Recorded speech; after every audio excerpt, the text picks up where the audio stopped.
11 सितंबर को दिल्ली के इंदिरा गांधी स्टेडियम में चंद्रशेखर आजाद ने जिस तरीके से और जिन मुद्दों पे लेकर के उन्होंने बातचीत की, ऐसा लग ही नहीं रहा था कि बहुजन समाज में जो SC ST में क्रीमिलियर आने के बाद दो फारों में बट गया था हमारा बहुजन समाज, और आपस में ही भाई भाई में लड़ाई शुरू हो गई थी। एक समाज के लोग कह रहे थे कि नहीं होना चाहिए, वर्गीकरण नहीं होना चाहिए, क्रीम लेयर तो है ही नहीं, कहाँ है क्रीम, क्रीम पे जो भी क्रीम वाले पोस्ट है उस पे तो सवर्ण समाज बैठे हो, ये तो हकीकत है ही। पर जो लोग ना समझ थे, कम पढ़े लिखे थे, उनको पता नहीं क्या हुआ, या बीजेपी से जुड़े हुए वो लोग होंगे जो उन्हें तुल दे रहे थे बीजेपी वाले, या नासमझी के कारण हमारे भाई ऐसे बयान दे रहे थे कि वर्गीकरण होना चाहिए और क्रीमी लेयर भी होनी चाहिए, इसी लागू करना चाहिए। पर आपको बता दें, हमारे भाइयों को बता दें कि भाई ये जो वर्गीकरण, जो ये टुकड़ा फेंका गया है, इसमें लड़ाई लड़ने की जरूरत नहीं है आपस में, क्योंकि हम अभी तक जहां भी पहुंचे हैं आजादी के बाद वो आरक्षण के बदौलत ही पहुंचे हैं। आजादी से पहले हमारी क्या हालत थी, हजारों साल तक कैसी हमारे पूर्वजों ने समय गुजारे, कितने शोषण अत्याचार सहे, ये कोई किसी से छुपा हुआ नहीं है, ये समझने की बात है। पर चंद्रशेखर आजाद ने जिस मुद्दों पे उन्होंने बातचीत की, उन्होंने कहा कि जाति जनगणना होनी चाहिए और उनके अनुपात में रिजर्वेशन होना चाहिए, उनकी जनसंख्या जिसकी जितनी होनी चाहिए उतनी रिजर्वेशन होनी चाहिए। वाकई में हकीकत और सच्चाई भी है, क्योंकि हम नहीं चाहते हैं कि जो हमारे समाज आपस में लड़ाई लड़े। कुछ लोग ये कह रहे थे कि OBC में कि यादव ने, बिहार में तो कह रहे थे, यूपी में कि यादव की संख्या बहुत है और यादव लोग नौकरी खा रहे हैं। पर जब जाति जनगणना हुई तो ये पता चल गया ना कि कितने बिहार में यादवों की जाति संख्या 14% के पास उनकी जाति जनगणना में उनकी संख्या पाई गई, और जब नौकरी में देखी गई तो मात्र 2% वो शासन प्रशासन में बने हुए हैं, नौकरी में जॉब में बने हुए हैं। तो जाति जनगणना से ही पता चलने वाली है ना किसी की कितनी जनसंख्या है और कौन लोग हैं जो मलाई वाले, क्रीम वाले पोस्ट पे बैठे हुए हैं, लेटरल एंट्री लेकर के बैठे हुए हैं, कोलोजियम के द्वारा बैठे हुए। क्या SC ST के जज नहीं होनी चाहिए सुप्रीम कोर्ट में, OBC के जज नहीं होनी चाहिए? और OBC के कितने जज है सुप्रीम कोर्ट में, तो आप सर्वे करेंगे तो पता चलेगा OBC के एक भी जज ने, क्या OBC में कोई टैलेंट नहीं होता है? तो जिस तरीके से कोलोजियम सिस्टम के तहत लोगों को भरा जा रहा है, आप सोचिए ना, प्रधानमंत्री नरेंद्र मोदी अगर चीफ जस्टिस ऑफ इंडिया के यहाँ जाते हैं और पूजा करते हैं, उनकी एक वीडियो आई थी 19 सेकंड 20 सेकंड के, X पे एक पोस्ट किया गया था, तो आप सोच सकते हैं क्या प्रधानमंत्री उनसे सांठगांठ नहीं होगी क्या, या उनपे भी कब्जा हो गया है क्या? उनके जिस तरीके से CBI पे, जस्टिस पे बोला जा रहा है कि वो सरकार का तोता बनी बैठी हुई है, क्या चीफ जस्टिस ऑफ इंडिया अभी सरकार का तोता बन गई है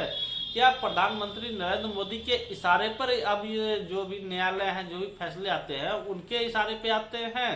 तो आप सोच सकते हैं जिस तरीके के मुद्दे वहां पर उठाए गए, वर्गीकरण और क्रीमी लेयर पर बोलते हुए बिल्कुल भी बचते नजर आए, क्योंकि कुछ बंदिशें हैं। RSS हमें लड़ाना भिड़ाना चाहती है, हमारे समाज में आपस में फूट डालना चाहती है, पर हमारे समाज के जो नेता है अब इतने समझदार हो गए हैं और इतने पढ़े लिखे लोग हैं कि हम आपस में बिल्कुल भी भिड़ना नहीं चाहते हैं। कुछ बंदिशें हैं जिनके तहत बोलने से अभी नेता कतरा रहे हैं, क्योंकि हम आपस में अगर कुछ ऐसा स्टेटमेंट दे देंगे तो हमारे समाज में बिल्कुल फूट हो जाएगी और हम आपस में ही लड़ने लगेंगे। तो ये RSS की, BJP की प्लानिंग है कि इनको आपस में लड़ाओ और फूट डालो, शासन करो। ऐसी तो ब्राह्मणों की नीति हजारों साल से आ रही है। तो जिस तरीके से बांट करके जातियों में बांटा और आपस में लड़ा करके उन्होंने शासन सत्ता पे काबिज हुआ, और आज भी वो शासन सत्ता पे अंग्रेज के जाने के बाद आज भी वो बैठे हुए हैं। तो जिस तरीके से ये भाषण में वर्गीकरण और क्रीमी लेयर के मुद्दे को छोड़ करके जाति जनगणना होनी चाहिए, लेटरल एंट्री बंद होनी चाहिए। लेटरल एंट्री बहुत खतरनाक है। जिस तरीके से कृषि वैज्ञानिक को 2700 लेटरल एंट्री दे करके 2700 पोस्ट भरे गए और सब ब्राह्मण समाज के, अपर कास्ट के लोग थे, इसमें न क्षत्रिय था, न वैश्य, न OBC। तो क्षत्रिय एक तो अछूत और शूद्रों का जो आरक्षण है उनको खाने का काम अगर सरकार करती तो ये तो समझ में आता है, पर ब्राह्मण क्षत्रियों को भी नहीं छोड़ रहे हैं और शूद्रों को भी जो आरक्षण होनी चाहिए 5% वो भी है, 6-7% के आसपास क्षत्रिय हैं तो उनके भी रिजर्वेशन पे हकमारी करने का काम वो लोग कर रहे हैं। तो उनको भी सोचना चाहिए और उनको खुल के बोलना चाहिए। जिस तरीके से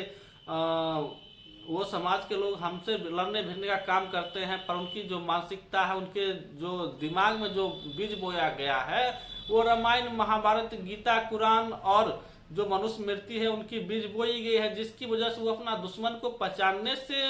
मुकर जाते हैं, पहचान ही नहीं पाते हैं। उनका दुश्मन कोई और है, उनका हक हिस्सेदारी कोई और खा रहा है, पर वो लड़ने भिड़ने का काम SC ST OBC के लोग से करेंगे। पर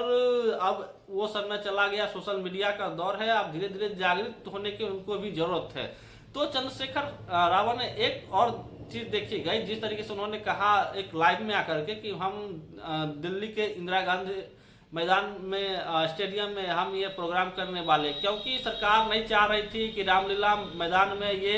आंदोलन होगा। जिस तरीके से भीड़ वहां देखी गई इंदिरा गांधी स्टेडियम में, जितने लोग अंदर थे इंदिरा गांधी स्टेडियम से उतने दोगुने बाहर लोग थे। रामलीला मैदान के बारे में ये कहा जाता है कि रामलीला मैदान को भरा नहीं जा सकता। अगर रामलीला मैदान की परमिशन मिलती और बारिश ना होती तो जितने रामलीला मैदान के अंदर रहते उनसे दोगुने 3 गुने लोग बाहर में नजर आते। पर जिस तरीके से बारिश हो रही थी, सरकार के ये भी डर था कि ये आंदोलन कहीं सफल ना हो जाए, क्योंकि समाज के पास, चंद्रशेखर आजाद के पास बहुत बड़ी जिम्मेवारी थी। अगर उन लोगों पे FIR होते हैं, लाठीचार्ज होते हैं, ऐसी घटना सरकार के द्वारा हो सकती थी, क्योंकि वो लोग भीड़ में घुसते, कुछ ऐसे उत्पात मचाते, वही लोग होते और बदनाम करते SC ST OBC के लोगों को कि ये लोग ऐसे आकर के दंगा भड़काने का और संविधान को हाथ में लेकर के उत्पात मचाने का काम कर रहे हैं। तो इस साजिश को भांपते हुए चंद्रशेखर आजाद ने इंदिरा गांधी स्टेडियम में इस प्रोग्राम को रखा और बेहतरीन, शानदार और सफल प्रोग्राम रहा। तो बहुजन समाज के जिस तरीके से अभी हाल फिलहाल में बिहार के जो गोल्डन दास है जिसकी गिरफ्तारी हुई है,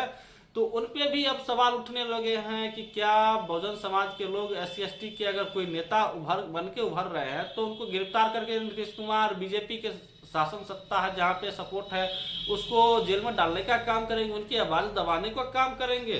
तो इन पे भी अब आवाज उठने लगे हैं। बहुत जल्द हो सकती है गोल्डन दास की गिरफ्तारी की भी मांग बहुत तेज बढ़ती चली जाएगी, क्योंकि नीतीश कुमार पता नहीं क्या हुआ, उनकी जो मानसिकता जो है सो उनके आड़ में बैठ के बीजेपी शासन सत्ता चला रही है और SC ST OBC को हत्या, शोषण और जेल में डालने का काम अब चल रहा है। तो ये वो लोग नहीं चाहते हैं कि जो SC ST के नेता बन के उभर रहे हैं उनको, एक तो जिग्नेश मेवानी बन के उभर गए हैं, चंद्रशेखर रावत बन के नेता, बड़े नेता बन गए हैं, देश के एक जाना माना चेहरा है। दलित समाज, बहुजन समाज की हक हिस्सेदारी और आदिवासी समाज के लोगों को हक की बात करते हैं। तो अब वो लोग चाहते ही नहीं कि कोई और नेता बने, क्योंकि अगर ज्यादा नेता बनते हैं, अगर बहुजन समाज बोलना, लड़ना तो नेतृत्व करना सीख ही गए हैं। अगर बहुत अधिक मात्रा में अगर बोलने लगे, सभी लोग बोलने लगे, तो हो ना हो कि उनकी जो शासन सत्ता बनी हुई है, वो जो नाजायज कब्जा करके बैठे हुए हैं, उनकी शासन सत्ता चली जाएगी। तो गोल्डन दास की रिहाई की बात अब होनी शुरू हो गई है। आपकी क्या प्रतिक्रिया है, कमेंट बॉक्स में जरूर दर्ज कीजिए।